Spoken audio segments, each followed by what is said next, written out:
कभी आपने एक साउंड मशीन चेक किया है? साउंड मशीन टेस्ट करते वक्त जैसा साउंड आता है वैसे मैं बीट बॉक्स में आपको बताता हूँ।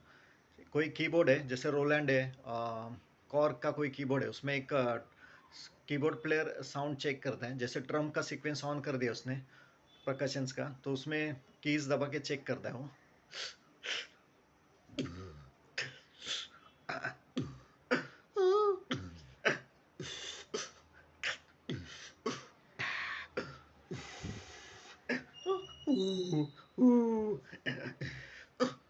उसको प्रॉपर प्ले करेगा एकदम रिदम में, बीट्स में, 1 2 3 4।